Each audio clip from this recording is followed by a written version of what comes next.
All right. As Chris pops in the Zin, we are live. Welcome inside the War Room once again. I don't know if it's been 1 week, 2 weeks since we last streamed. We didn't put up any videos in the meantime, but we are back. We wanted to go over some fights that we were looking forward to. We also wanted to make this kind of just like a chill, short Q&A stream. If you guys have any questions for us, go ahead, hop in the chat, just ask us anything. And also make sure you like, subscribe, do all that good stuff for us. But there's 2 weeks left to UFC 324. None of our predictions none of my predictions have necessarily changed. There are some things about 324 I wanted to talk about. First being, because I've seen this kind of circling around, and this is what we'll jump into immediately. Amanda Nunes and the concept of ring rust. Now, here's my whole thing on ring rust. I think ring rust is honestly a bad term for what people are really talking about and whether it exists or not. Because my thing is like, do fighters automatically get worse just because they haven't fought in a while? No, I really don't buy that at all. And I think that's been disproven time and again, that ring rust in the way that you guys see it is not really a thing. What does happen is this. Fighters get comfortable. They take shortcuts. They overestimate how easy it'll be to come back. They underestimate how much the sport has changed. And that leads to mistakes they normally wouldn't make. That is my definition of ring rust. When a fighter gets too complacent, not necessarily the time they take off. So yeah, it's real, but it's also completely optional, right? It's not caused by time off. It's caused by how you prepare for your return. So I don't know what you thought about the term, but in how it relates to Amanda Nunes, I trust Amanda Nunes' team completely. If anyone can come back sharp, it is going to be her because of her preparedness. She is exactly the type of person that takes these type of fights seriously, to the point where I don't even think there's going to be any semblance of ring rust for Amanda Nunes. I think she will come back looking the same, like the same old threat she always has. Yeah, and that's why Kayla and Amanda, when we talked about it last stream, it's damn near a 50-50. Like someone is going to get finished. We don't know who it's going to be. I think the odds still favor Kayla as of right now. I don't think the odds have changed at all. I wouldn't expect them to. We're still 2 weeks out. But Chris, what do you think about ring rust? What do you think about Amanda Nunes coming back? And do you think she gets it done against Kayla? Yeah, I'll answer your first question. I completely agree with you, and I think it's more of the fact of the matter is it's complacency rather than, actual a skill drop. And what's up, Tyler? Thank you for joining in, my man. What's up, Tyler? Always. How you doing? Yes, sir. But yeah, I think it's more of complacency. Like you said, when fighters come back, they don't lose the skills that they had previously. That's not really how ring rust works. It's more of just, getting back in the groove of things in, fight simulation, getting hit again, because, you haven't really been hit in a while. Obviously you do your sparring and everything, but you'll never really know where you're at until you step in the octagon again. But yeah, I don't really think she's going to have too much ring rust. And I think that the fight against Kayla I think it's going to be both of their biggest tests in their MMA careers. And Kayla, 100%. She was a PFL champion. She actually has lost to Larissa Pacheco, I believe multiple times too. No, I know for sure once. I'm not sure. Just once. Yeah, it was just once. I think she only has one L on her record. Yeah, they fought again, and she won. But still, Nunes has, a few losses. But what we've seen from her towards the end of her MMA career and even in the middle is just straight domination. We really never saw her in a position of peril other than the Juliana Pena loss, which in my opinion, and I think in a lot of other people's opinions, yeah, that was a fluke. Yeah. Kayla wasn't training as much as she probably wanted. Not Kayla, excuse me. Amanda wasn't training as much as she wanted to. And then she came back and just put straight BTA. So that kind of took care of that. But yeah, I think that she'll be definitely ready for this fight. I think the biggest thing that she's going to have to look for is just the grappling. In the striking game, she has the clear advantage, in my opinion. Kayla is not known as a striker. she can put some things together, but if it's straight stand up, I'm taking Amanda Nunes every day. I think that it gets a little bit tricky when it comes to the ground. Amanda Nunes is very solid on the ground. Don't get me wrong. She has a BJJ background as well. But when you're going up against an Olympic gold medalist and just a straight, physical specimen like Kayla Harrison, sometimes strength just completely takes over skill in a lot of aspects. Yeah. I think it's going to be close. As of right now, I'm still siding with Kayla, just kind of on that notion of if she takes her down, we've seen what Kayla Harrison can do. She's just a mass. Like she's a huge woman. She could probably, I'm not saying she could beat some men, but in a wrestling match, I don't know. She is built different, to say the least. But yeah, I'm really looking forward to it. It's definitely, kind of the GOAT bout, like the greatest woman of all time. Kayla Harrison, she's trying to make her case to be the greatest female combat athlete of all time, and she might already have that. If she beats Amanda Nunes, I think she has that for sure. Because when you think about combat athlete, it's not just MMA, it's everything, and that's why I think Henry Cejudo in men's combat sports, I think he's probably the greatest combat athlete of all time. Just what he has been able to do on a global scale and just in different types of martial arts. I don't know what you think about that. We could talk about combat sports, but yeah, right now I'm going to side with Kayla, and I think it's just going to be a couple factors. But hey, we're still 2 weeks away. Might change my mind and side with Amanda Nunes, who can shut your lights out. So. What do you think about combat sports, Shrikar? Like, what about that? Well, I got Kayla within like the first 2 rounds, but I mean, Tyler was saying even though they both have high testosterone, I think Kayla might have slightly higher testosterone. Yeah, dude, she is built different. Like she looks scary. I'm scared of her. If I ever saw her, like I'm scared. I don't know if you saw her too. Don't get me wrong. I don't know if you saw, but there's already videos coming out. I think Kayla posted herself of her like going through the weight cut and everything. I mean, she already looks drained. She already looks drained, and we're 2 weeks out. Cuts a lot. Like her last fight too, she looked. That was it looked unhealthy. It looks like someone literally. I forgot what it was called, but have you ever seen those storage bags where you put a vacuum into it and it sucks all the air out of them so you can get more storage? That's how she looked. Like vacuum sealing things. Yes, vacuum sealing. That's what it's called. Yeah, she looked like someone literally sucked all the water out of her body, which great job for her cut, but I mean, how much is that gonna matter in a fight against someone as good as Amanda Nunes, who probably is used to it? I mean, look, she hasn't cut weight in a long time, so we don't really know how her cut's gonna go. But Kayla's is pretty drastic. So yeah, 100%. Speaking of combat sports in general, do you guys see? Yeah, okay, I did see that. I saw Arman and Lance Palmer. Arman is a very good wrestler. That's our friend Terrence. He will die on the hill that Arman is not very good because he lost a wrestling match to Mateusz Gamrot in that main event in the Apex. But I think, first of all, Mateusz Gamrot is an amazing wrestler. I think that Arman is a great wrestler too. And, good for him staying active, because if the UFC is not going to give him anything, he's going to keep doing what he's doing. And let's dive into that real quick, because I'm going to put out a take here. I don't think Arman's going to even be offered a title shot by the end of the year.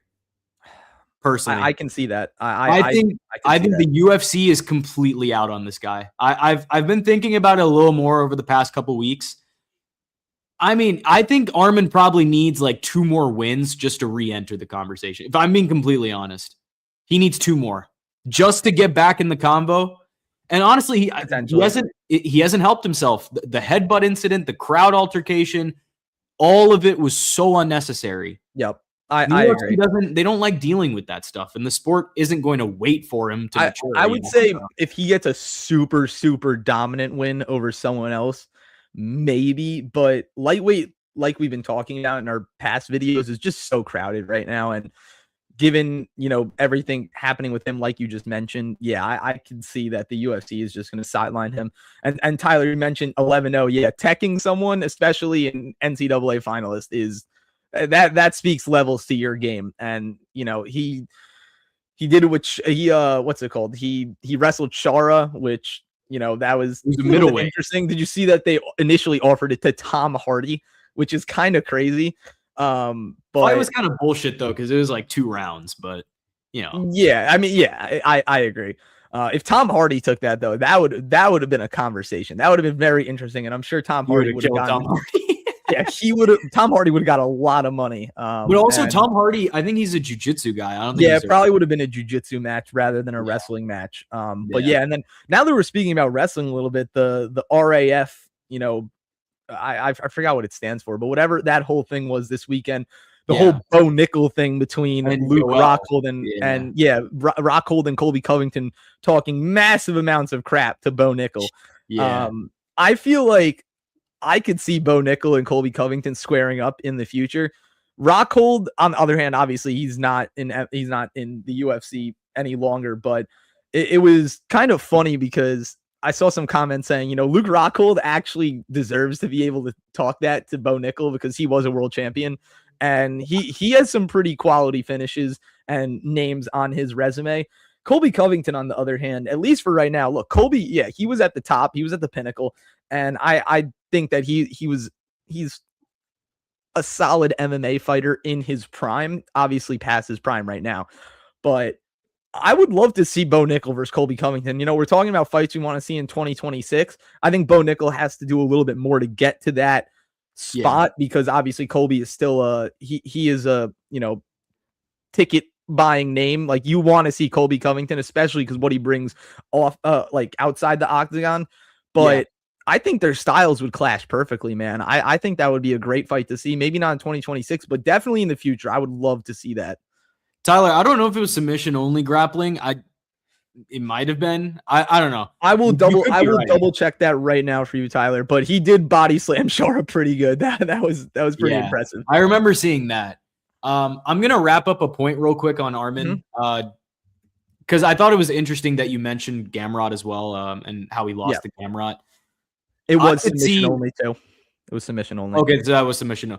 Okay, yeah. I could see Armin fighting Gamrot again.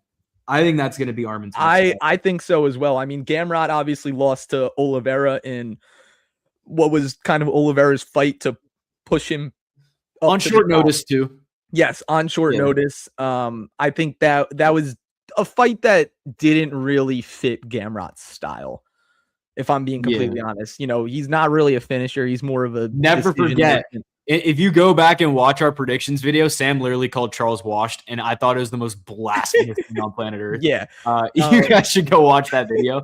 But I could see him fighting Gamrot again, getting that win back, taking a clear step down to rebuild trust with the UFC. And if everything around that fight goes smoothly in terms of promotion, behavior, and performance, then maybe he works his way back to the front of the line.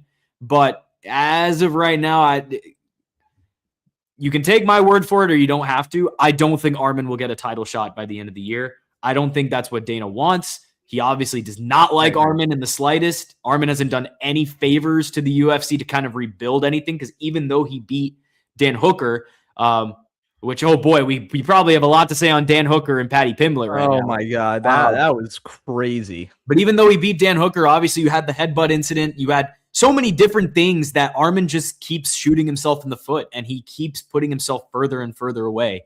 And it gets to a point. It really does. Could he be a trade piece for the UFC if they want to go after Dakota Decheva or Paul Hughes? Could Armin be that trade piece for the PFL? Because the PFL would gladly oblige. Armin's a big name.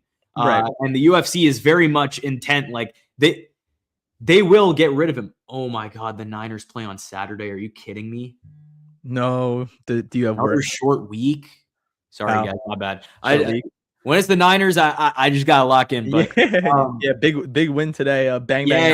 Big win for the Niners today. I jumped ship only for the playoffs because the Cowboys obviously did not get it done like usual. So root against the Eagles, of course. That was a given. That was a given. But yeah, hey, also prayers up to George Kittle. That was very tough. Very tough. I mean, that's our luck. This is kind of what it is. Yeah. But back to the UFC, if they really want, they could just ship him off to the PFL and get Dakota, because it's not like they're going to lose. Dakota to the UFC is inevitable, in my opinion. It's inevitable. It is. But so I've been seeing a lot of things about, it's the beginning of the year and Obviously, no card has happened yet, no title fights as well. So people have been talking about, championship futures that you can place this fighter to be a champion by the end of 2026. So now that you said that you don't think Arman will get a shot by the end of 2026, I looked at the lightweight futures. Arman right now has the second best odds to become champion by the end of 2026. Gross odds. Yeah, Gross plus 200. Ilya is minus 200 to remain the undisputed lightweight champion. Third best odds, Paddy Pimblett at plus 300. Fourth best, Justin Gaethje at plus 500. And then Max Holloway and Oliveira at plus 700 and plus 800. And then rounding out the top 8, Benoit Saint Denis and Rafael Fiziev at plus 2,000. That's some value. No, you know what? Okay. All right. So if the question is who could realistically beat Ilya, at 155, Arman is interesting, but I think he's still a step behind Ilya overall. I would take Ilya in a fight between those two. Mm-hmm. I think BSD could make things very uncomfortable for Ilya. If he just crashes forward and forces chaos, especially with what we've seen from him recently. He is throwing caution to the wind in his last couple fights. And the approach against Rufi, very calculated too. He showed us that he's not just a brawler. He can really on a technical level, he's nowhere near Ilya. I agree with that. I would still take Ilya, but I'm happy with what we've seen from the bounce back of BSD, especially after the Poirier loss, the Moicano loss. That kind of derailed, not even kind of, 100% derailed him for a little bit. And then we saw him fight Prepolek, and everyone was kind of, skeptical, saying he should have destroyed Prepolek. It was in Canada, and we didn't see the performance that we all wanted to see. But I mean, the past two fights against Rufi and Dariush, Dariush, I'm not as impressed as much as the Rufi win. But I think that, it's a 20-second knockout. It's hard. It's very impressive. But Dariush, we're gonna use the W word for him. He is washed. I think someone asked me if Perez Ziam and Beneil Dariush fought, who'd win. Perez Ziam is gonna kill him. Oh yeah, he would smoke him. I love this take, Tyler. I really like this take. I think that's a very good take. And that's actually what I was gonna get to. I wrestled Prepolek's son because he's from my hometown. That's sick. Wow, that's awesome. Did you win? I'm hoping you won. Yeah, I hope you won too. That's pretty awesome though. In terms of who could be Ilya, I don't give Paddy much of a chance. I don't give Gaethje much of a chance.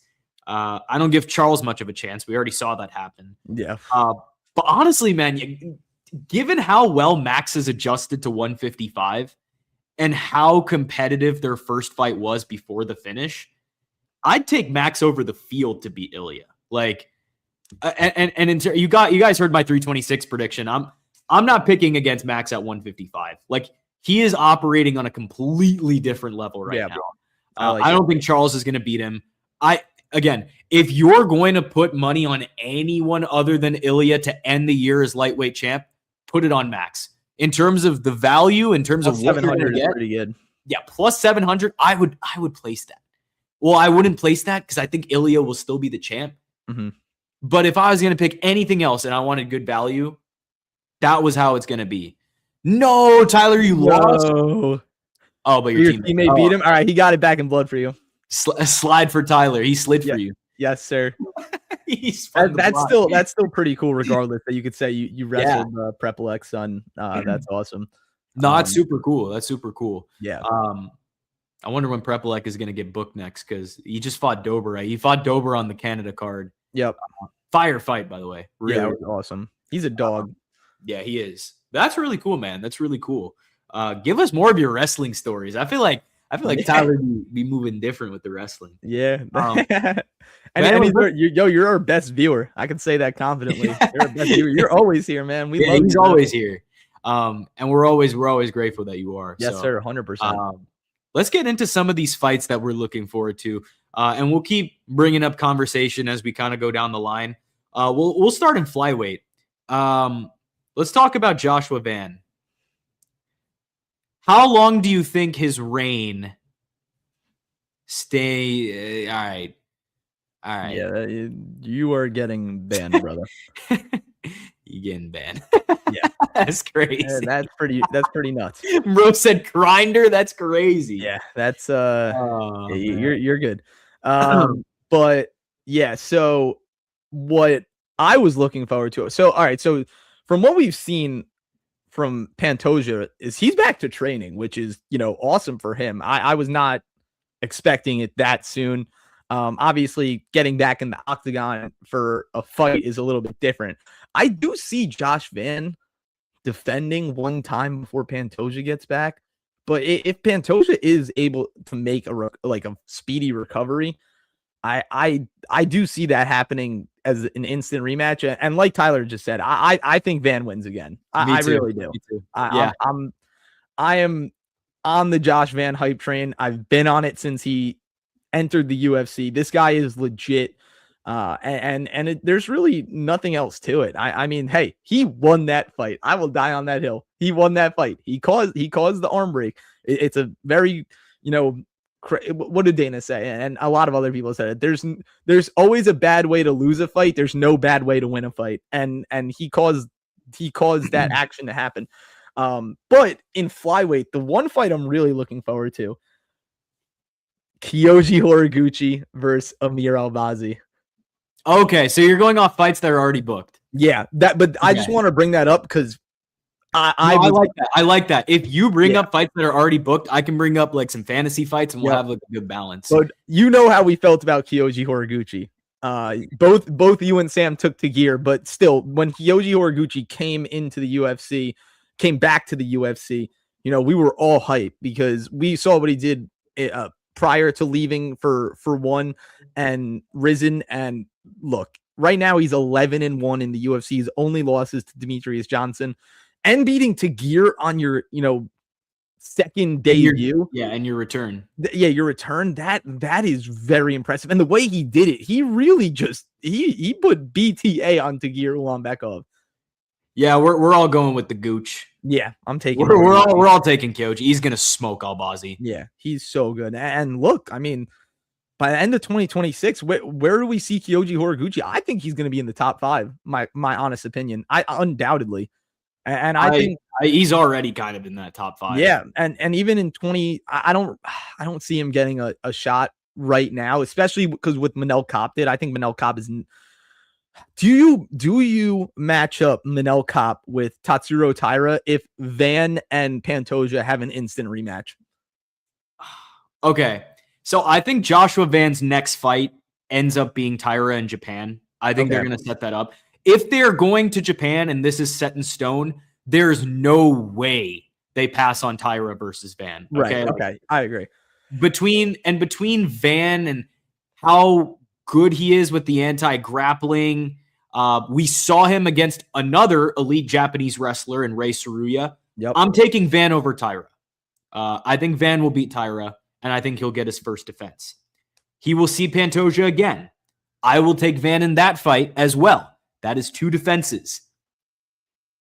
Manel Kopp is the real wild card.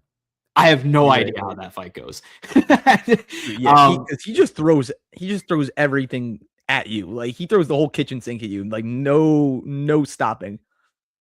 Yeah, I think Kyoji would be a fascinating fight too. But overall, I think Van has the tools to rack up a few defenses and be a champ for quite a while. If I'm being honest, I think he is that good. In terms of fights that I want to see for this division, I mean, Chris, you already know one because I've been beating the dead horse with this one more or less. Van and Moreno. I just have to see it at some point. Like, if Van loses the belt, please, for the love of God, set up Brandon Moreno and Joshua Van. That will be one of the greatest flyweight fights of all time. And it would be one of the greatest flyweight striking. It would probably be the best flyweight striking match ever, in my opinion. If Royval Van was that good, I could only imagine how good Moreno Van will be. I also want to see if they do Taira Van in Japan, Kopp versus Kyoji would be absolutely insane to have on the same card. I think that fight, you talk about what Kyoji brings to the table. Cop, obviously, incredible striking, but the whole wrestling dynamic that, could be brought from Kyoji, I mean, that would be a fascinating fight. Obviously, 2 top contenders, bona fide title eliminator. That would be absolutely insane. I need to see that happen. I agree. Another fight that I want to see, I've told these guys about it. I want to see a rematch between Brandon Royval and Energy. I want to see that fight happen. Dude, as well. Energy, man. Think about that. The only Brandon guy to beat Royval, Josh Van in the UFC. yeah, there you go. That's what he does. But Brandon Royval versus Energy, they fought before. I believe Royval got it done. If this happens again with both of these fighters evolving and becoming kind of new versions of themselves, it would be an even better fight. It would be fire. I need to see that happen. 100% I have to see that happen. But those are kind of the 3 I want for flyweight. Just some dream fights that we could be seeing in 2026. Kai Kara really retired and nobody can. Yeah, he's retired. It is what it is. Did he officially retire? It's gonna be like a Jalen Turner type situation. Yeah, I think he's gonna come back. That's kind of why I didn't really pay any mind to it, because I thought he was gonna come back. Speaking of Energy, though, if they don't push him up and he's not gonna be fighting up, I would love to see him run it back with Tagir, especially because Tagir popped during their first interaction.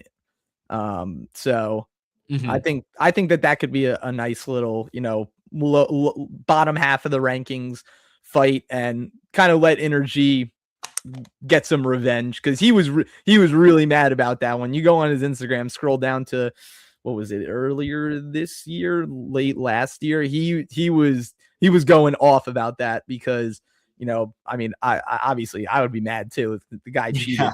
But yeah, I mean, especially because Tagir lost. So I think that would be a nice little bottom half of the rankings fight. But yeah, I mean, Kyoji versus Cop, if that does wind up happening, because I mean, do you give Cop the title shot? Not over off the principles of merit. If we're just going off merit and not the fact that the UFC is going into Japan, I would want to see Cop versus Van immediately. Right. But I just don't think that's what happens. Yeah, no, I agree. Because also, I mean, Pantoja is getting an instant rematch whenever he's ready. Yeah, Tyra would get the shot if they do go to Japan. That's why I was saying, if that doesn't happen and the Japan card falls through, which I really don't think it does, because I think Dana's going to make an emphasis to go to Japan. Yeah, and because they haven't been there in a while. There's a lot more Japanese prospects in the UFC that there have been, as opposed to Rinya could be on there. Yeah, Rinya would definitely be on it. You could do some road to UFC on there as well. Like, exactly. I think they have a lot of roads to go if they go to Japan, and that would be good. But yeah, it's very interesting. Flyweight is becoming a very fun division, and it was kind of passed over. In the past years, it's even what I think really revived flyweight after Mighty Mouse left was the Moreno Figueiredo quadrilogy. Yeah. I think that really revived flyweight, because it was more of the division where it was just small guys throwing fast strikes, but no one was really knocking each other out. It was action packed, but it wasn't giving a bunch of crazy finishes. And now, I mean, I feel like flyweight, people are getting knocked out left and right. It's awesome, and it's how it should be. These guys they're light on their feet, they're fast as hell. But yeah, I really think the Moreno Figueiredo quadrilogy really breathed some breath. Honestly, I would argue it happened after that. Energy could low-key beat every champ in the sport, lose to Anshul Jubli. It makes sense. Anshul Jubli's kind of just cracked, so that makes sense to me. I do feel I kind of see what you're saying, but the rest of flyweight was still kind of dead in the water while Moreno and Figgy were having their quadrilogy. Well, no, that's what I'm saying. Like, that whole thing, like, after that is when it really started to pick up. Oh yeah, okay, then I agree. I think that it really forward. Yeah, I think it really started to pick up once Royval Van happened. To be honest, like, I'd go that recent, because that's when people started to realize, like, okay, flyweight is a division that we can't fuck with. Like, we can't mess around with flyweight anymore. Like that was Royval Van was the fight that really kind of just put flyweight. I would say put flyweight on the map because it's hard to say a division's getting put on the map. Right. But that's when people really started to catch on. Yeah, I think that's when it really happened. But we'll go over to bantamweight, which is now in a very interesting spot. Obviously, Piotr Jan is now the champ, well-deserved champ. Chris, I think we are in unanimous agreement about the fight we need to see happen in bantamweight, and that is Sugashan versus Corey. Yes, it has to happen. It has to. 2020. I wanted it to happen instead of the Song Yadong fight, to be completely honest. I think if Corey didn't fight Merab when he fought Merab, that was the fight we were going to see. But yeah, Corey took a good beating against Merab, so he's going to need a little bit of time off. I think down the road, it's definitely in 2026, we're going to see that fight. I'm calling it right now. We're seeing that fight. I think so too. I think it's, again, the stars have kind of aligned for both of them to be like they both know like at some point this fight has to happen, and they've both been very open to it. It's just the timing has never worked out to the point where the UFC could book it. But I'll throw another one for Corey that I want to see. How about Corey versus Peyton Talbot? Ooh, that would be awesome. Yeah, I think Peyton's earned the right to fight up and get into that top 10, even top 5 in my honest opinion. I mean, the guy is ever evolving. Like I said before, and I've said it on streams and videos, I think that the Raoni Barcelos loss really was something that he needed. And it really evolved his entire MMA game, and rapidly too. I mean, he comes back out and fights Felipe Lima, like what 2 months, 3 months after that loss. More like 3 months. 6 months. 6 months, was it? Was because January was the Barcelos fight, and then Lima was in. Okay, you're right. Sorry, my timeline is completely messed up. Regardless, his next fight, he stunted on Felipe Lima, and he showed, look, that was a fluke. He was definitely underestimating, a very grizzled vet and a guy that's been able to pull things out of the fire. And then when he does to Henry Cejudo, man, I guess I threw a thumbs up on the screen. But yeah, especially what he did to Henry Cejudo, just take away Henry Cejudo retiring and, him being a lot older in his late 30s. That is still a very impressive win. And the way he did it, he beat the brakes off Henry Cejudo, took him down took down an Olympic gold medalist. Like, that is absolutely insane. And I think that we haven't seen anyone take down Henry Cejudo. Never. And he did it twice. So, and to be fair, he had a massive size advantage, but it's not still impressive. It's very impressive. So yeah, I think that that's a very good fight to book. I mean, I don't really see him fighting. I don't think they're going to want to put him against David Martinez, especially what David Martinez has been doing as well. I think he's earned the right to fight up. It doesn't make sense for them to pin them against each other and derail both of their hype trains. I don't see him fighting Mario Batista, Vera, Zahabi. Zahabi is he booked? Zahabi is not booked. See, I thought they were going to do Umar versus Zahabi and put that on a Canada card, but then they booked the Figgy fight. Right.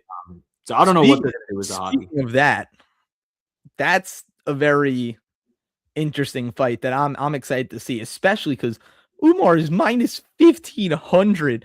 I get it. I get he's better, but I feel like that's a little disrespectful to Figgy, man. I mean, I think he should be maybe minus, 800, 900, but 1,500, that's a little wild. Yeah. Where has David Martinez been? He's had 2 fights close together and he hasn't fought in a while. He fought at Noche against Rob Font. I think he took a good amount of damage against Rob Font.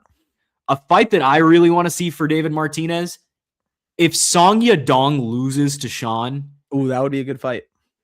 Please do Song Yadong versus David Martinez. That would be a crazy fight. I have to see that happen. There's no reason to pick Figgy, though. I agree. Purely off value.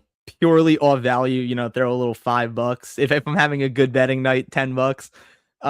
But yeah, I'm not betting on Figgy. I'm not betting. I'll bet it to go the distance, though. I think it to go the distance would be kind of But I feel like even that's going to be chalked.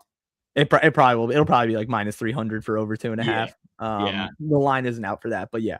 Bantamweight's also. I think we have a lot of divisions in a good place. I think this is the best the UFC has been as a whole in quite a long time. In my complete, even with Figgy, dude, I'd love to see Figgy versus Vinicius Oliveira. Like, yeah, hold that. Well, that main event that he's in is going to be interesting. Yeah, I don't know why he's fighting Bautista. Yeah, I don't know why this fight is happening, but I guess I explained. Yes, Tyler, except heavyweight. Heavyweight's always going to be in peril. And light heavyweight potentially, but yeah, we'll get to that when we get to that. Yep. But yeah, no, bantamweight's in a good spot. There's a lot of young and I would say young prospects, guys that are that was one of the best performances that I've seen in an octagon. That was amazing, and that was probably the best way to end the pay-per-view era. 100%. Amazing fight. Featherweight, other note, Volk. There's quite a lot of fights I need to see at featherweight. And I'm gonna start off. Obviously, Volk is the champ. I want to see if Volk loses to Diego Lopez. I want to see Volk versus John Silva. I have to see it. We got robbed of it because Diego got the spinning elbow. I think John would have beat Volk. I want to see that fight happen. We talk about the prowess that Volk has in the striking game. I saw Evloev versus Murphy is rumored. I think that is going to be the London main event. I think that Movsar has to fight eventually. I think that's good. Obviously, Lerone wins that shoo-in for the title shot. I thought he was a shoo-in before, after the Pico knockout. Obviously, they gave it to Diego, which also was well deserved. But my hand was in the pot for Lerone Murphy. But I think Movsar would be a good test for Lerone, because we've seen him strike, and fighting a grappler like that could really encapsulate everything he is doing in MMA. And I mean, my early prediction, I got Lerone in that fight. If that happens, I think Lerone's going to win. Me too. Stay undefeated. And it would be cool because it would be battle of the undefeateds. Yeah. Even if they did Lerone versus Volk, I was kind of saying like Lerone has a pretty good shot. If it was Movsar Volk, I think Volk would have won easy. But if it was Lerone, I think it would have been a very interesting match. I'm picking Lerone to beat Movsar as well. I'm assuming it's going to be the 5-round main event in London. I still believe that John Silva will be champ. I agree. I agree. He's got it in him still. I feel like people are going to shrug him off. Let's see his future to be champ by the end of 2026, which I don't think it'll be by 2026, but it could be if he beats Arnold Allen. If he finishes Arnold Allen, he probably needs one more, and then he's getting a title shot. And with how active he's been, 3 fights in 2026 is not out of the question, considering he's already fighting in January on the first card of the year. Yeah. Okay, so Volk is slightly favored to remain champion, plus 170. Diego in second at plus 200. In third is Lerone Murphy at plus 300. Fourth is Movsar at plus 350. John Silva sits at 5 at plus 500. And this is where it gets interesting. Yair is 6th at plus 800. In 7th is Steve Garcia at plus 1,000. Wow. Right? That's what I'm saying. I feel like that's a little bit of a wild card. I don't mind it. Yeah, I don't either. And then right behind him, it would come down to him or Zalal, but Zalal is plus 4,000. They have Sean O'Malley over him at plus 2,500. Yeah, that's not happening. And then Aljo is 8th at plus 1,300, which I like. First off, if Diego loses to Volk, you know what fight we have to see next? We have to see Diego and Yair. Oh yeah, 100%. That's got to happen. That press conference was awesome. I'd also love to see Yair versus Kevin Vallejos. Dude, that would be an awesome fight. Vallejos is so good, man. I love him. He is. Awesome. He is. We talked about Yair gonna duck again. Yeah, he'll duck a title shot so he doesn't have to fight Diego. It gets to a point, bro. He's still number 3 in the division. I know. I don't understand. Like, how did Lerone not move over him? Yair's last win was Pitbull, right? Yeah, it was. I mean, if they don't like, if that doesn't happen, you got to do Yair and Aljo. I'd like to see that in theory. I just don't know when Yair is going to fight again, to be honest. He's But an give me interesting Yair versus Diego or Vallejos in 2026. Both of those fights, as much as we may not, well, it's not that we don't like Yair, but as much as Yair is kind of rubbing us off right now, pause. He rubbing off on us is still kind of pause. I'd like to see those two fights happen. I think they would be really good. Vallejos would probably need one more win to get to that point. And obviously, if Diego loses, they're going to do Diego versus Yair. That's the clear next step. But overall, featherweight looking pretty solid. And obviously, Steve Garcia being the wild card in that division. Let's go to lightweight. We talked about it a little bit. I do think Max has the best shot at dethroning Ilya.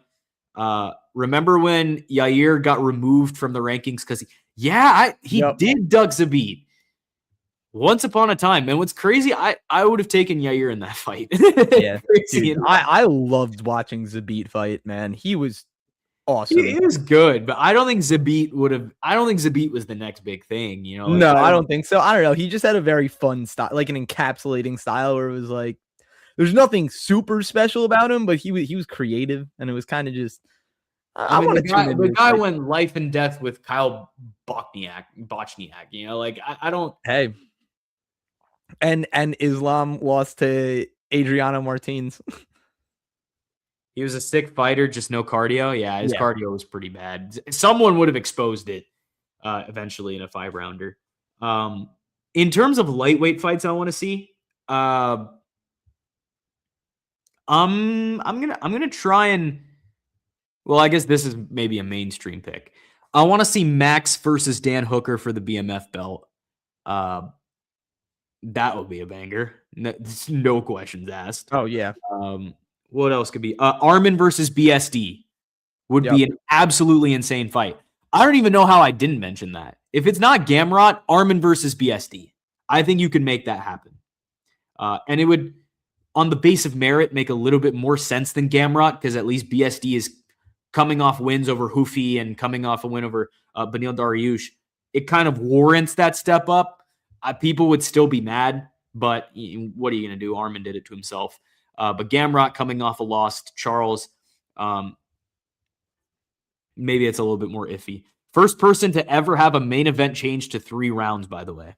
I did not know that. That is great. That's a good trivia question. Was that I'm pretty sure it was in St. Petersburg, if I'm correct. Was it the Cater fight? I don't remember, to be honest.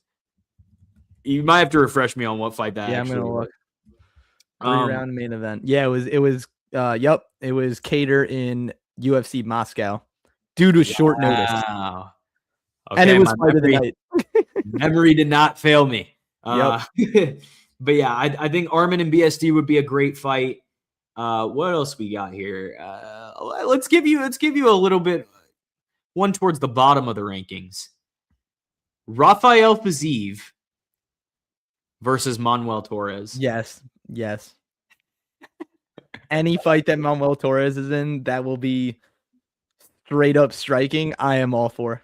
Because if Fiziev loses to Houfi, you could totally make that happen. Yeah.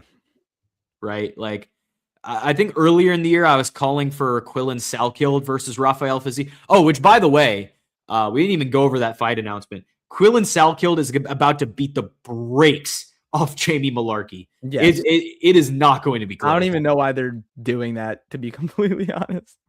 Dariush versus Ziam. Let's go. Yeah, Ziam is going to kill Dariush. I think that will be the next fight. And poor Benny. Poor Benny, man. Because even when you go to the clinch, because Benny wants to get it into in the striking, Ziam is clear. Ziam is like a tarantula when he gets a hold of you. Yeah, like Dariush loves UFC history. No, Dariush loves hanging out on the fence. You know, he loves fence wrestling, and that's an area where we've seen guys like Matt Frivola get flash KO'd because they're just chilling on the fence. that same thing could happen to Dariush. So I think Zion would absolutely smoke him. Yeah, I would say Zion within the first round. Honestly, maybe even half a round. Yeah, especially after what he did to Nazim. I mean, obviously, I think Zion was better than Nazim, but that was just straight domination, man. I mean, that was crazy work. Yeah, I thought it would be I thought it would go the distance, to be honest. I didn't think Zion would just straight up finish him, but the guy is good. I love Fares Zion. Y'all know this. Yeah, the kid's good. The kid's really good. And now we'll go to the most stacked division in the UFC, welterweight. How did Shavkat move up? How did he move up? Yeah, that is what happened that I didn't know about that move? That's quite peculiar, but I guess Patty moved up and he didn't have to fight, so Shavkat can do the same. I guess. Who knows how the rankings work anymore, you know? Yeah, I would love to know how it works. But I think the name of interest is sitting right there at number 4. Shavkat moved up Morales. That is a name of interest. There are so many welterweight fights I want to see. I'll start off with JDM versus Ian Gary. Obviously, there's a little bit of, wouldn't say beef, but a little bit of bad blood between them because JDM was like, I don't even think that's Ian Gary's kid. He badmouthed his wag. He badmouthed the wag. Yeah, I guess I want to see that happen because also stylistically it would be a really good fight. A fight that would primarily stay on the feet, JDM and Gary. That would be awesome. Michael Morales versus Carlos Prates. That would be unreal. Absolute Terminator fight. Don't even know who would win that. Now, you know what? I was saying this before, but this was when they were both up the rankings. Carlos Prates versus Morales, Ian Ferry versus Islam, JDM versus Shavkat.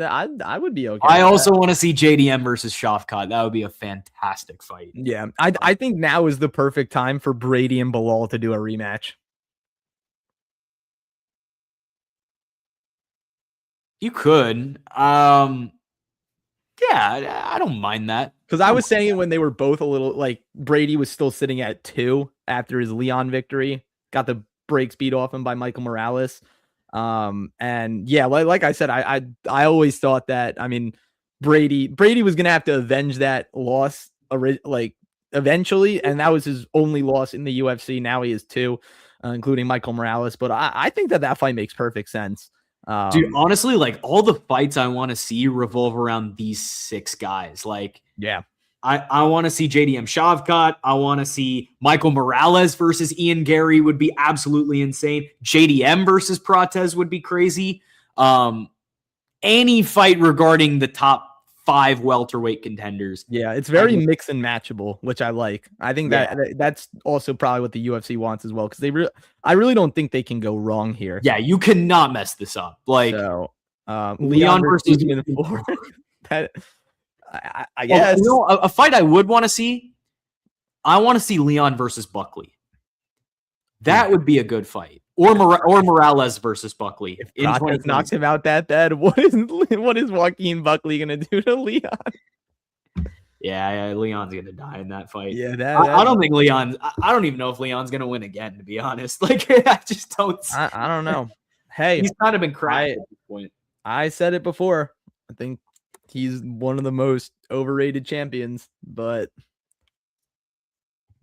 Yeah, actually, no. What did I say? Not overrated champions. I said one of the worst.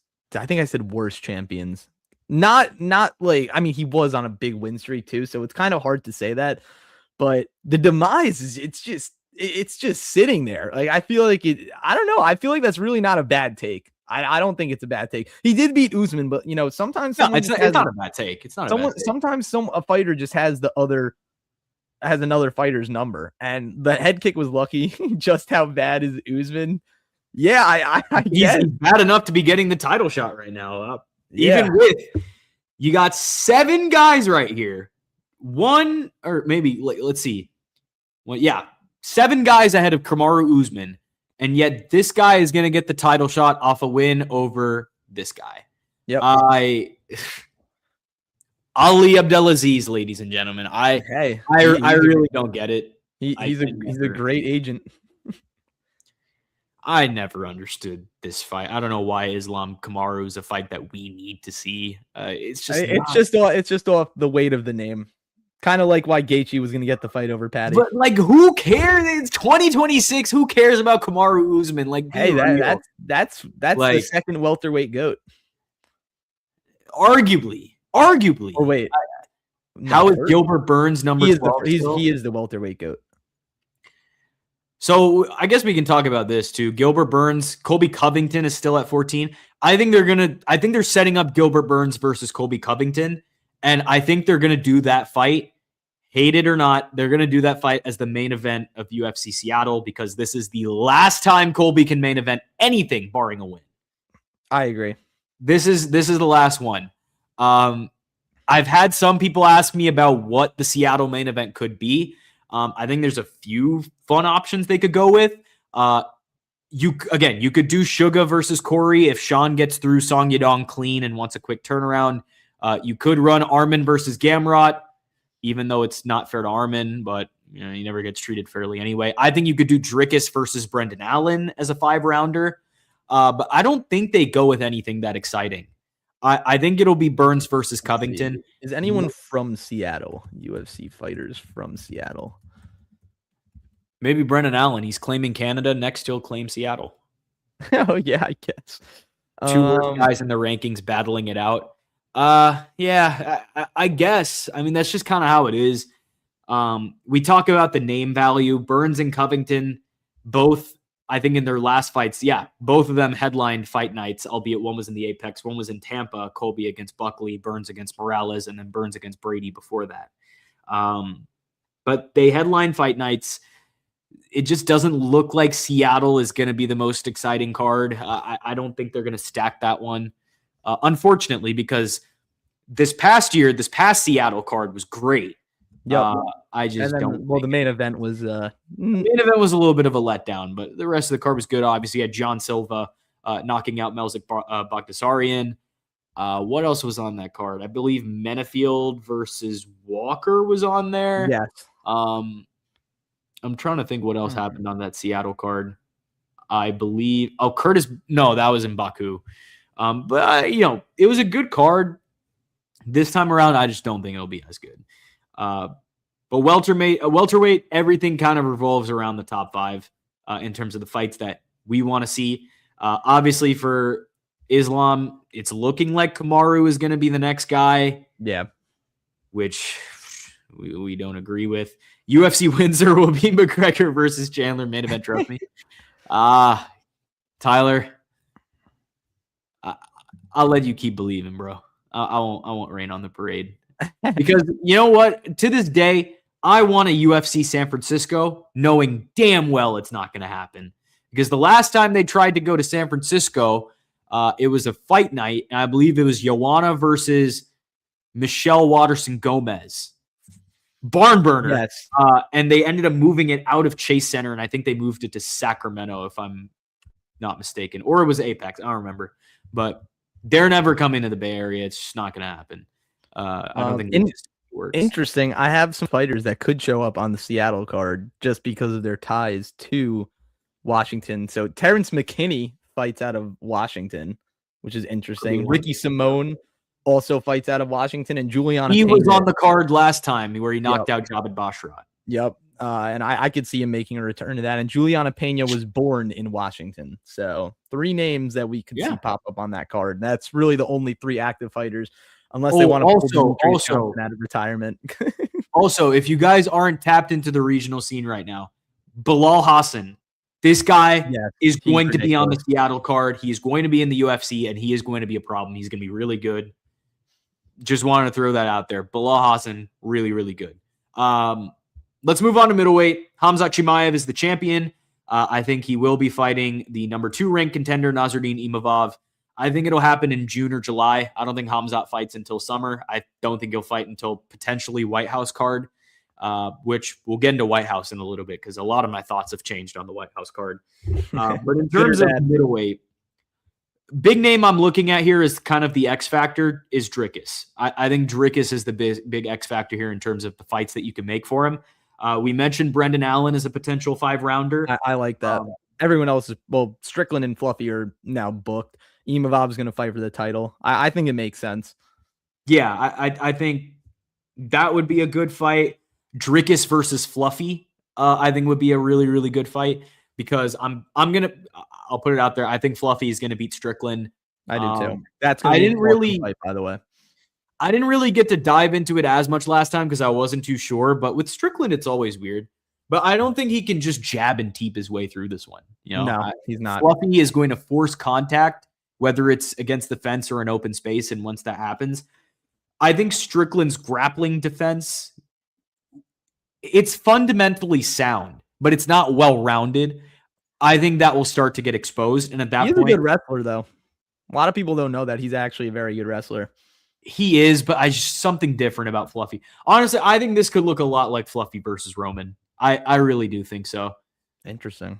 It could get to that point where Fluffy just finishes him late. But Fluffy versus Dricus would be a hell of a fight. You also look at Sean Strickland versus Rob Whittaker. That's been a fight that I've wanted to see for quite some time. Obviously, Strickland is not Bobby Nux. I think Rob would win that fight, though. Strickland doesn't want that fight because he thinks it'd be boring, but we all know the reason. I think teeps to the body will affect Fluffy, but I think Fluffy gonna win. I agree. I think Fluffy can avoid getting caught in the situation where he gets hit with the teeps because he's literally just going to relentlessly pressure Strickland. Like, he is just going to go balls to the wall to try and get Strickland to the ground. And I think it'll work. It'll get to a point in the third round. Maybe in the first 2 rounds, Strickland will defend it. But once it gets into the later rounds, I think that's where Fluffy is going to win this fight. What's another good fight? Kyle Bohayo is about to fight RDR at UFC 326. I think that should be a very good fight, too. Yeah, and if Kaio loses that, I want to see Kaio versus Whittaker. That would be another great fight. I hope Kaio doesn't lose that, especially after RDR's last performance. Ugh, that was bad. I think Kaio does win. If RDR loses, how about RDR versus RoboCop? I can see that. That'd be a tough matchup for RDR. Yeah. I think but wasn't isn't RoboCop in circulation? So RoboCop is rematching Fernandez. I'm not Fernandez. Fajeda. I don't know why I said Fernandez. Which I don't know why they're rematching, but it'll be a good fight. I just don't. We've already seen Bruno Fajeda starch RoboCop, even though that was a little bit of time ago. But I don't know. I feel like there are other directions you could go. But obviously, Paulo Costa dropped out, so yeah. I think the one fight that I want to see the most in middleweight, MVP versus Izzy. That's a popular one. That's a popular one. That has to happen. That would be a stylistic masterclass, and I think that's just an overall fun fight. And MVP, he's gonna have to start climbing the rankings. I mean, he's doing really well, man. I mean, especially his last fight against Cannonier, that he straight up dominated Cannonier. We're being completely honest. He did. But I'd also like to see Shara versus Izzy potentially. I think that's a little bit too out. I think that's too out of his reach right now, especially it could happen. Say it again. I think it happened this year, though. It could, but I would say, look, I would say book MVP versus Izzy. I would take MVP in that. Izzy loses, then I think the Shara fight's in reach. But I just don't see Shara fighting Izzy when he's in the top 10.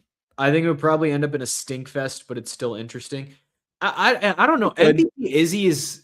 It would be a chess match, but it would be a very fun, entertaining chess match because they're both showmen, especially MVP. MVP is the best showman.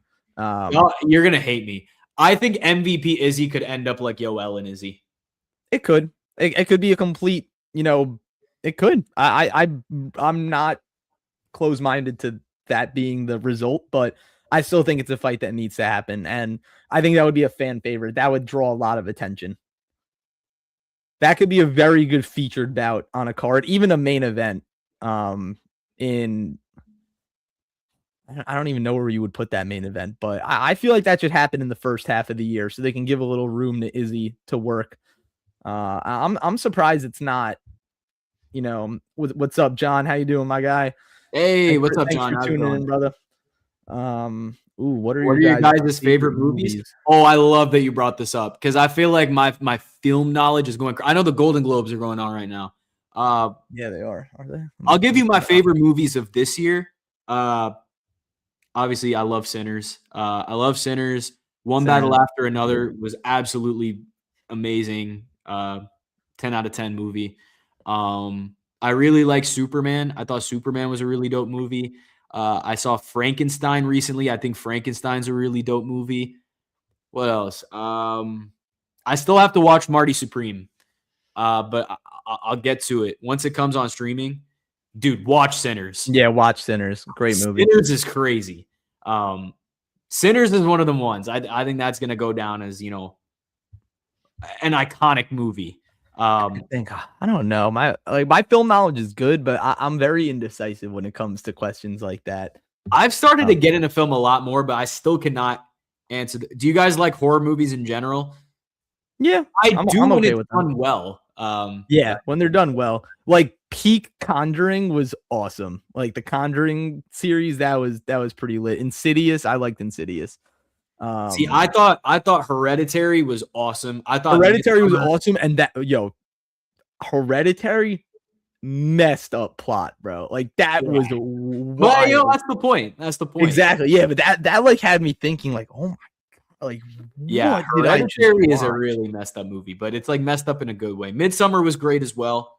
I feel like horror movies get pumped out way too much. Way too much. But I thought Weapons was a little overrated. I know a lot of people. Any Jordan Peele horror movie though, good. Us, amazing. Us was awesome. Get Out is crazy. Yeah, Get Out's like the more streamlined. But Us, great. One movie that I want to see. Have you seen The Thing? That's one of my favorite horror movies. Nah, but I haven't seen The Thing. I will put that on my list. I'm trying to start a Letterboxd account. I have a Letterboxd account.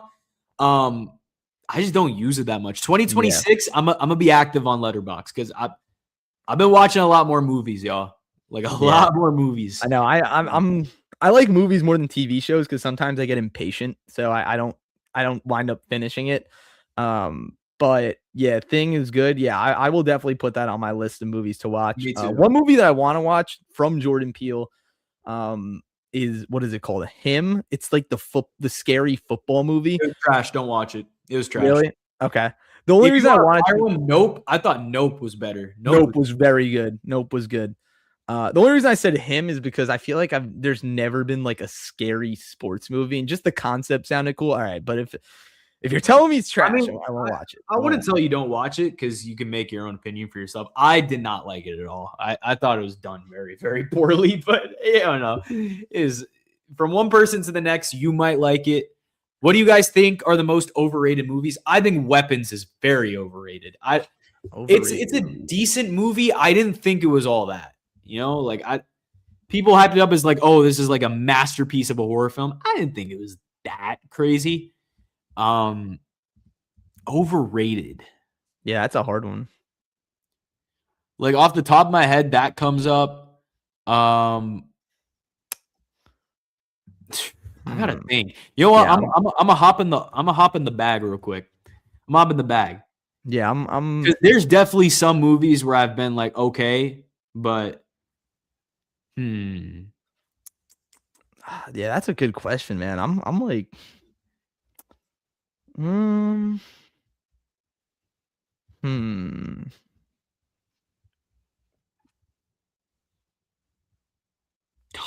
know. I wouldn't say it was overrated, but I just recently saw the third Avatar movie, and I was just very kind of. I wasn't super happy. Like the movie itself was cool, but I didn't like how it was, basically just the second movie repackaged into another movie.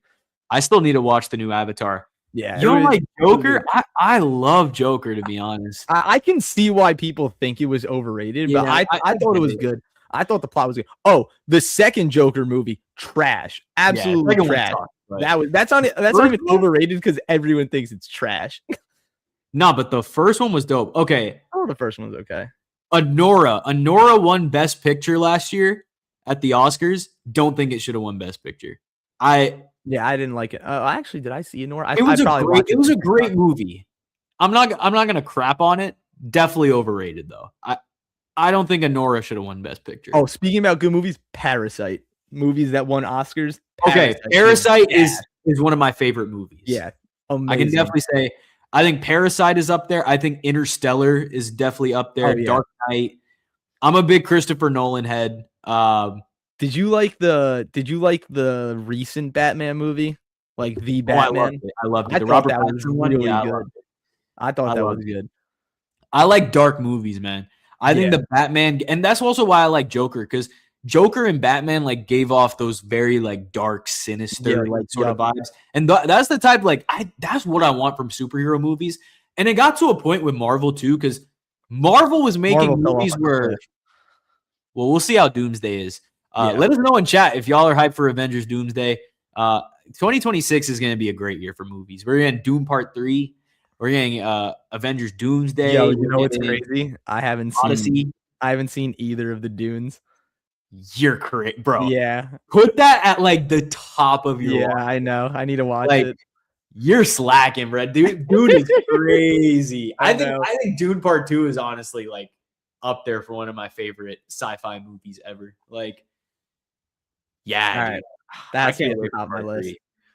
But man, we're tapped in with the movies. Like I'm slowly getting like very, very tapped in with it. So what's your favorite show of all time, Shriek? Breaking Bad. Okay. Breaking Bad. I'm kind of like I'm in an anime phase right now. So I'm watching anime is fire. I'm almost done with Vinland Saga. Fire anime. I highly recommend it. Breaking Bad is dope. Better Call Saul, dope. Game of Thrones, dope. Really, one I really like, BoJack Horseman. BoJack Horseman is hilarious. The way I've never seen a show mature in real time like BoJack Horseman. Phenomenal show. If you're into like philosophical stuff, like that, BoJack is right up your alley. Yeah, obviously love Game of Thrones. Yeah, I'm a big Game of Thrones head. That's my favorite show ever. I'm gonna watch Attack on Titan soon. I think that's gonna be my next show. But yeah, I just kind of been in an anime phase. Trying to think. My favorite show growing up as a kid. I don't know if y'all see the Appa on my hoodie. Oh, dude, Avatar: The Last Airbender is one of the best shows ever made, and it's a kid show, but it actually is so much deeper than that. Yeah, that was my shit growing up as a kid. Uncle Iroh is the GOAT. Yeah, Iroh is the GOAT. I got Appa on the back of the hoodie. Dude, Appa's my guy. Man, bro. In terms of character arcs, I think Zuko has one of the best character. Oh yeah, Zuko is one of the best character arcs of all time in anything. But yeah, that's my childhood, man. Dude, yeah. I've actually watched Avatar. I've watched Avatar 6 times over. I just watched it. I watched it last year, like summer. Yeah, it's just so good. I didn't like the direction they took with Joker. I didn't like how they just kept showing bad things happening to Arthur. It got repetitive in my. But I think that's how you develop his character, because the fact that so many bad things happen to him is exactly why he snaps at the end and goes crazy on Murray, right? Because they're trying to set up the character. I understand too. Like it gets to a point where it's so dreary, where it's like, okay, you don't have to show everything. Yeah, you don't have to keep going. But I do think it was necessary. I do think it was necessary for his character, and I guess I wouldn't say it was an attempt to make the viewer empathize with Arthur, but it was kind of what they were going for. You kind of want to feel like he is the hero in this scenario. While they're simultaneously painting him as a villain in future movies. Yeah. So I thought they did that well. Yeah, he's an anti-hero. Like that. That's what I got out of it. I was like, all right. Definitely an anti-hero. Yeah. But I could understand where you're coming from, John. So crazy story about Godzilla -1. And shout out to my boy Rohan, because we went and saw it together. Fire movie, by the way. I took an edible, bro. I swear to God, like halfway through the movie, I kind of just fell asleep. And it was no slight to the movie at all. It was definitely the Eddie. But I literally just knocked. And I woke up to like the very end, like emotional climax of the movie. And I was like, damn, this shit must have been fire. So I I went back, I hopped on 1, 2, 3 movies, and I watched it again. Godzilla -1 is gas. Should I watch it? Should I Yes. also put on my list? Okay. Yes, put that on your list. That is a really, really good movie. Honestly, a very slept on movie. But yeah, I just thought that was funny because every time I think about Godzilla -1, I think about that moment I took the Eddie and just knocked and just watched it literally right after. That was a great time. Shout out to Ro. I think Ash was there too. Shout out to Ash. But yeah, it was a great movie. But hey, all right, I'm done getting off track. Keep throwing us movie questions in the chat, John, and we're gonna keep getting through it as we go through the list. But again, I think everything revolves around Dricus, and we'll see what happens with middleweight.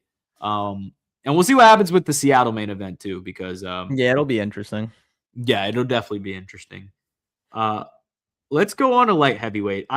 We have a lot to say here, and we're gonna start with the rumored fight, which is Jiri versus Ulberg. Okay, here.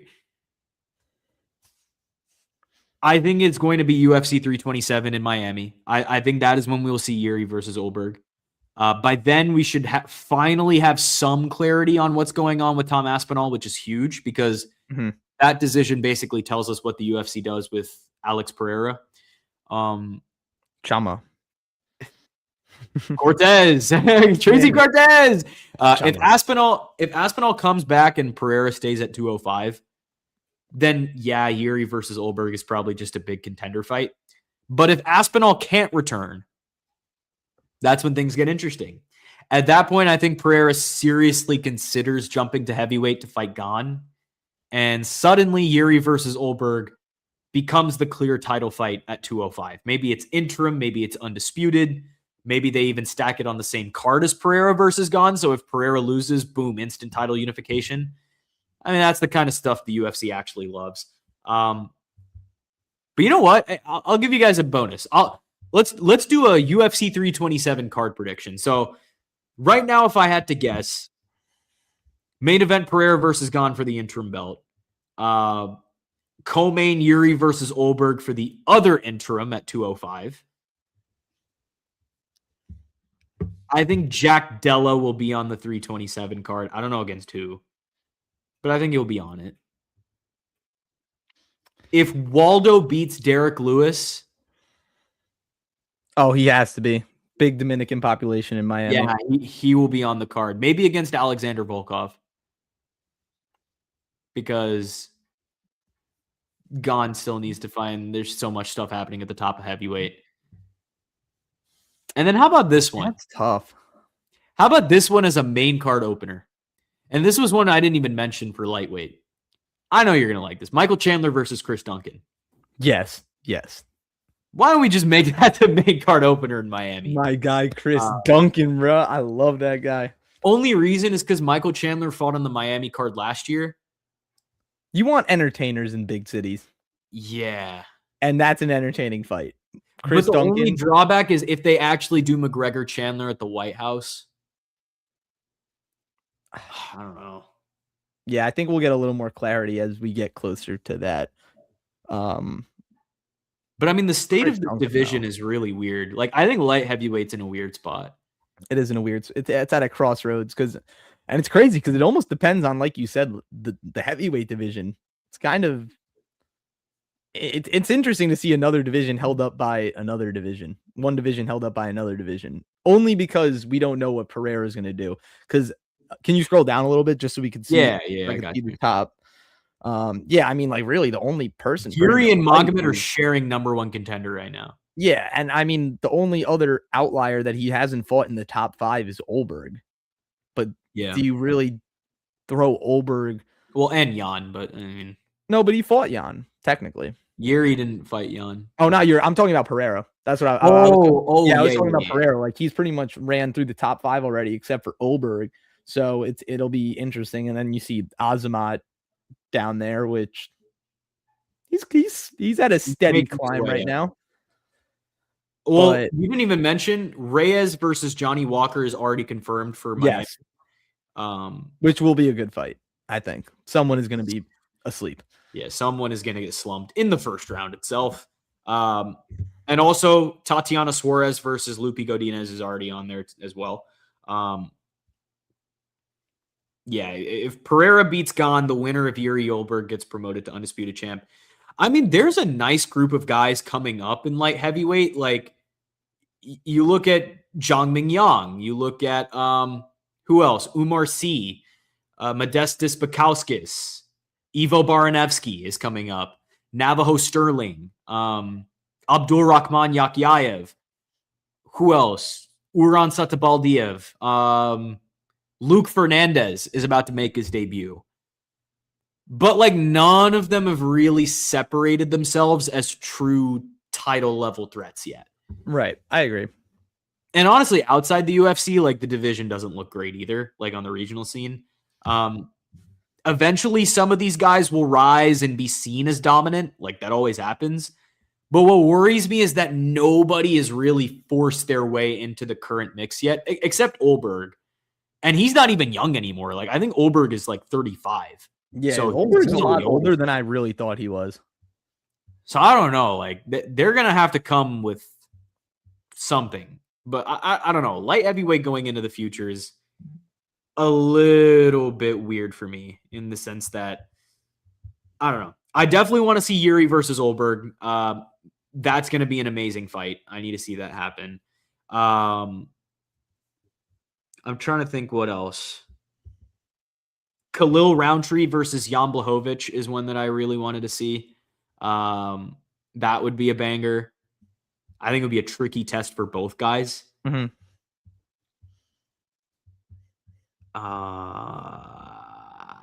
Let's see. Who's next for Ankalaev? You know what? Magomed Ankalaev versus Azamat Murzakanov. Why not? I think that would be a good fight. I think you could do that. And I think they're very intent on giving Magomed a guy that's kind of out of the top 5. I think Azamat fits the bill. But outside of that, I think light heavyweight's a division that's kind of top heavy where we're trying to just see what Pereira does. Right. We want to see Jiri Ulberg happen, and hopefully it will. All right, let's get to heavyweight. Tom Aspinall, still the champion. Let's talk about Tom Aspinall versus Cyril Gane, the rematch.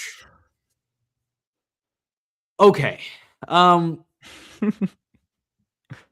Here's my thing with the rematch. I would not want to be standing across from Tom Aspinall in this fight. I would. I would knock him out. Be that as it may, Chris Schroyer. I think if Tom Aspinall flicked me, I would die.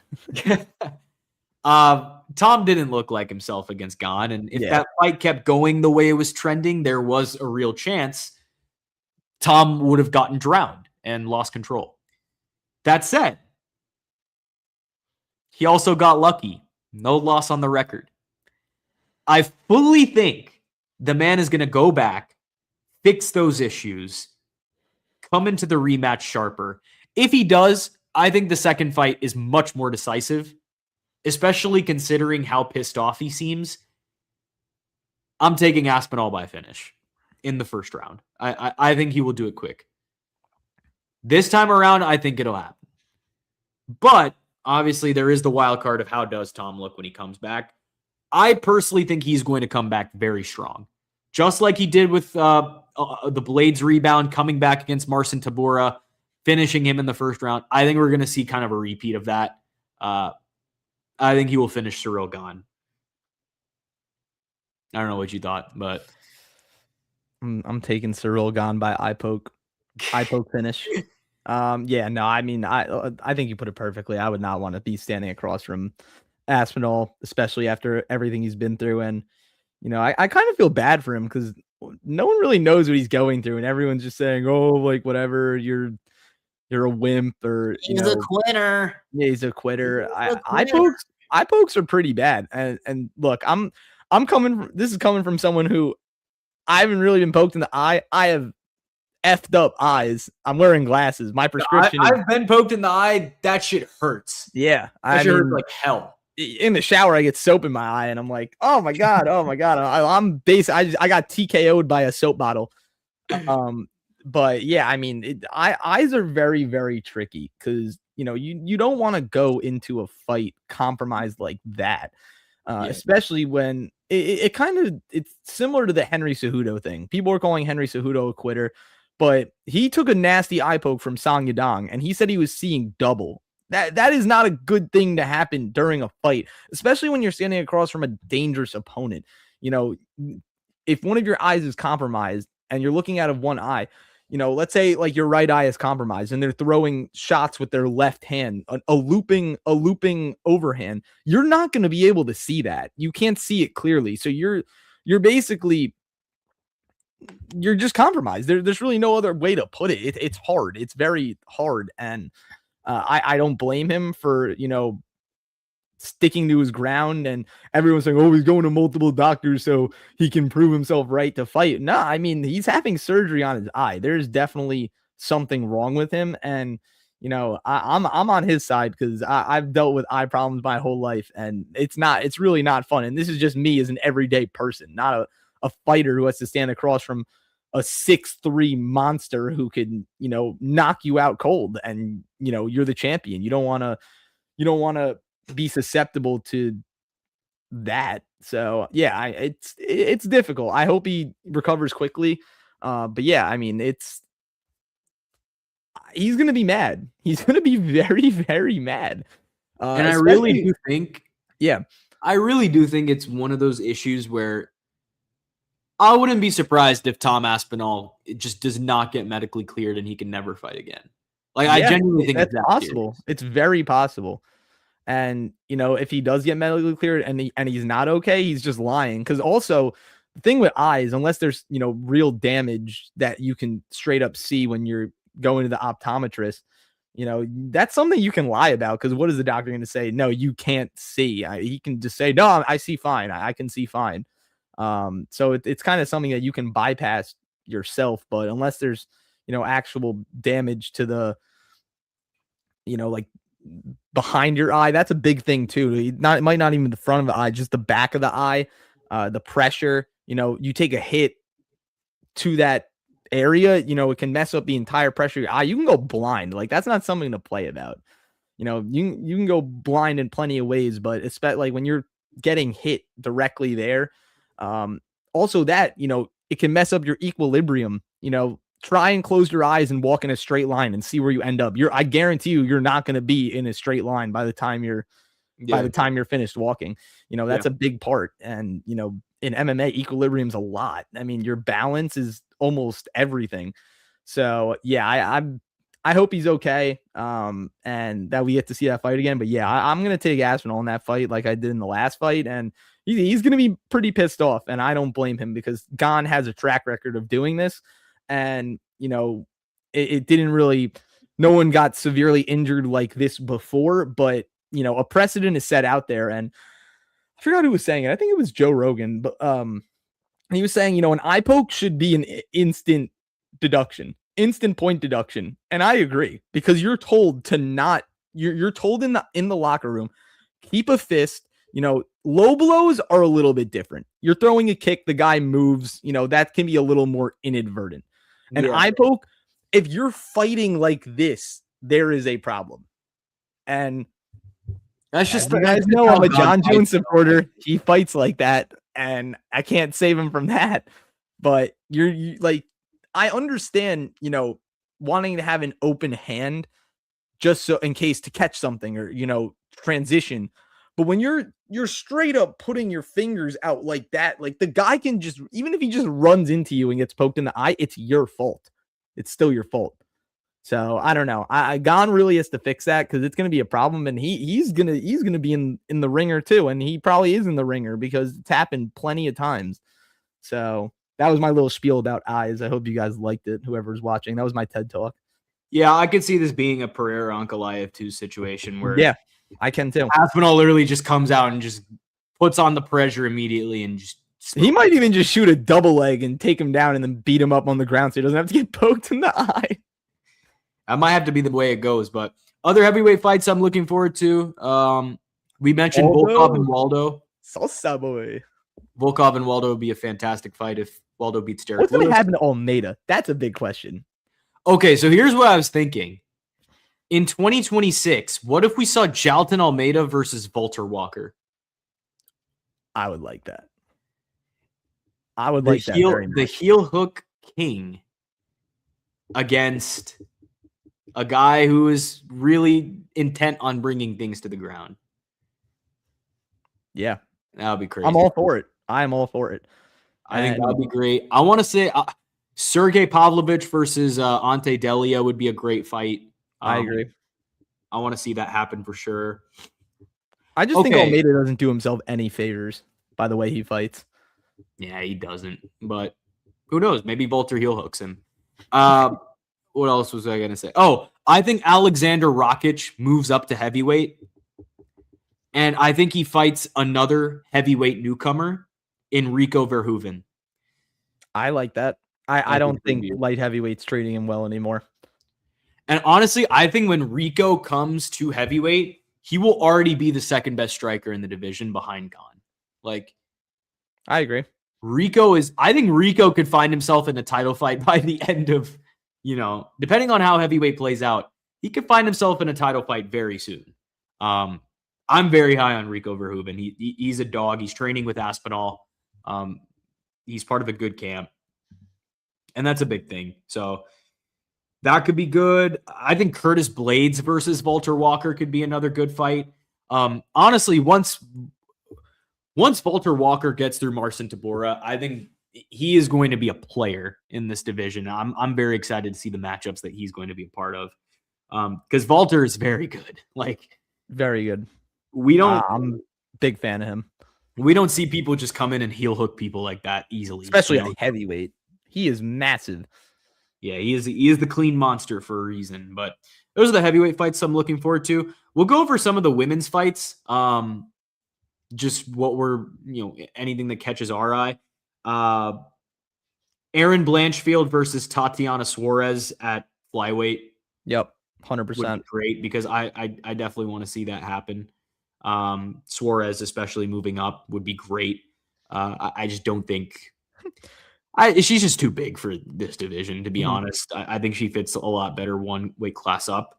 One thing I want to point out, look at the pound for pound women's ranking. Natalia Silva is over champion Mackenzie Dern. Well, it goes to show you, like, I'm not how good she is. Dern. I don't like, she's very good looking. I get it. I totally understand. I'm with you. Zhang Wei Li is going to absolutely smoke her and get the belt back. Oh, yeah. This is just kind of a placeholder. But I can't think of any other women's fights that I'm like, okay, I have to see this happen in 2026. I just think the divisions will flow. I think they'll move. But there's nothing that I'm particularly like over the moon about. Obviously, Kayla Harrison versus Amanda Nunes has already been announced. And I'm trying to think of like fantasy fights. Okay, here's one. Where is she? Fatima Klein. Yep. I want to see something like Fatima Klein versus Yan Xiaonan would be a banger. That would be a banger. That would be an awesome fight. Like, that's one that I can think of. Obviously, Mackenzie Dern versus Zhang Wei Li, I want to see happen so Zhang Wei Li can get the belt back. Dern is holding Wei Li's belt. Hopefully, she keeps it clean for her. I agree, man. I agree. Welcome to the chat, by the way. Yes, sir. Welcome, brother.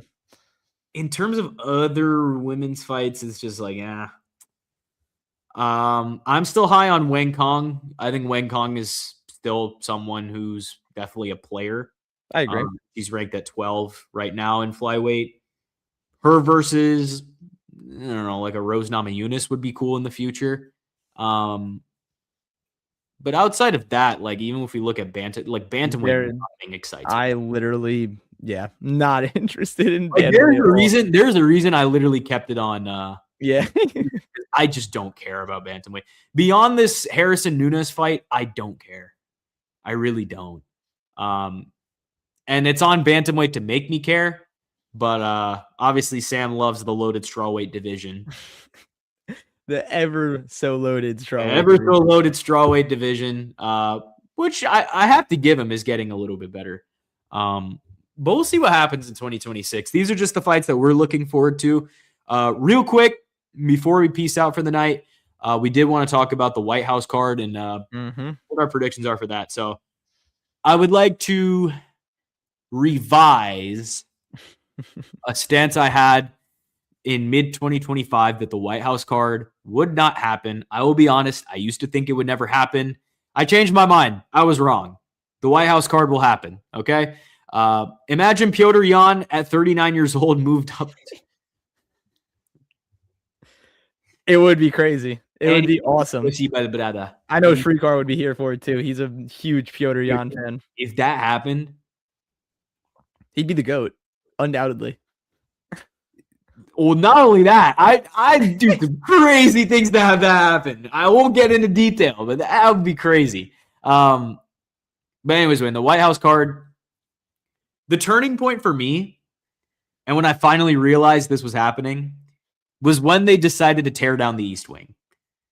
At that point, I realized like they're clearly not worried about the optics or the logistics or they don't care whether something is even necessary. If they're already doing all that, then yeah, I mean, hosting a UFC card on White House grounds suddenly feels totally on brand. That's what Crawford did to Canelo. Crawford beat Canelo. I mean, in boxing, yes, I agree. It is true, though. It is true. But if that happened in MMA, that'd be nuts. I mean, and let's be real, Chris.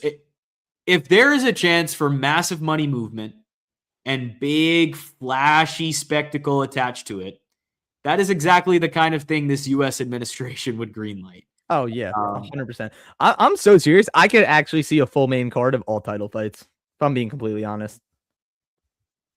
I don't know how it would work or how it would happen. I know John Anik said that he thinks it's feasible and actually could happen. I know Trump said 8 title fights. That there's no way that's even remotely possible. He was just being very overambitious as usual. But I think that I could actually see a full main card of title fights. I think the idea of 6 or 7 real title fights is way overblown. Because first off, logistically, that would absolutely wreck the UFC schedule from like. Oh yeah, one of them could be a BMF. What if they introduce new BMF titles? Well, that's what I was thinking. From like April through October, it'd be cooked if they decided to do real title fights. Yeah, and also the UFC already hates putting more than 3 title fights on a card because long fights kill the viewing experience, and they're all going to be 5-rounders. And that instinct isn't just going away. Oh my god, that would be the longest card ever. And also, let's be real. Trump does not care about competitive structure. He cares about spectacle. Yeah, exactly. So yeah, they might bill 6 or 7 title fights, but I don't think they'd be real championships, as you mentioned.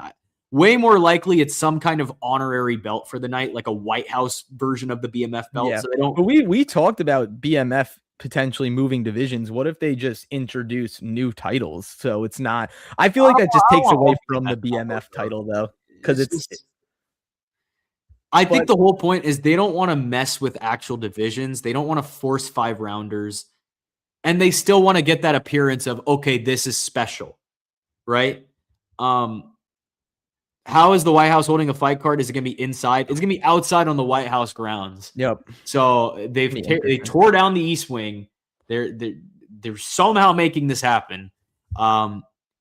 If they actually tried to do this whole 6 or 7 title fights thing, I think the only way it works is if they basically treat it like a special one-off event, almost creating, as you mentioned, I think you're alluding to it, temporary divisions just for the spectacle.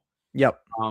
I could totally see something like this happening where the UFC struggles to book the next few months, but then drops this monster event. Like that's what I think is going to happen. Like Aspinall, I'm thinking of card like Aspinall Pereira, Topuria versus Gaethje or Pimblett, McGregor Chandler at 165, Harrison or Nunes versus Shevchenko, Jan O'Malley 2, Van versus Kopp.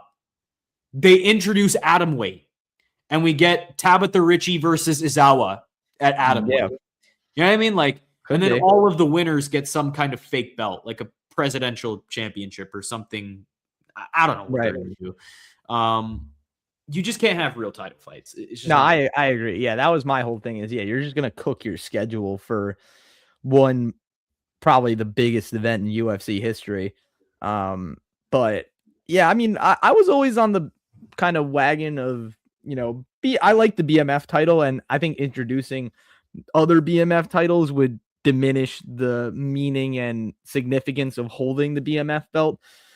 But on the counter side, how do you kind of classify BMF just to one division? There's so many BMFs in the UFC. So I don't know. Maybe they'll take the opportunity to introduce another one. I think you could be right too. Maybe honorary belts, temporary belts, just to get the significance of the event to skyrocket. Because, yeah, I mean, 5 title fights. There's how many divisions in the UFC? 12. Yeah, it's not going to happen. Like, so I'd be surprised if they get to 4. Like 3 is feasible, and even when they do, unless, and you know how we always talk about title eliminators, some of them could be interims. But they don't force the interim unless that's maybe they wouldn't call it an interim. Is actually out, yeah, but maybe they wouldn't call it an interim. It would more just be a glorified title eliminator where, all right, now you have a belt, but I deserve to be next, mate. I won the White House belt. Yeah, exactly. That'd be so crazy, bro. Like, we didn't even speak about Patty Pimblett. We shouldn't speak about that. That was yeah, crazy. we're gonna leave the Patty Hooker situation. Yeah, that was, of course, it was on Guru's podcast too, and even Guru was like, wow. Yeah, I got nothing for that. Yeah, I got nothing to say. But yeah, I don't know. Maybe it would be something like that. It would just be like glorified title eliminator fights if they couldn't actually put on a championship fight. But you are right. They only do the interim if the champion can't fight. So I don't know. I think we're going to get a lot of answers in the future. But I know for a fact they're doing it because they literally moved the France G7 summit so that Trump could do this. It's going to happen. It's happening. So, but yeah, we'll see how all of this unfolds. UFC 324 is in 2 weeks. We are almost there. Almost there. We'll get some more content out for you guys. We've been slacking a little bit, but hey, yeah, I mean, the good thing about live streams, you can always watch them back.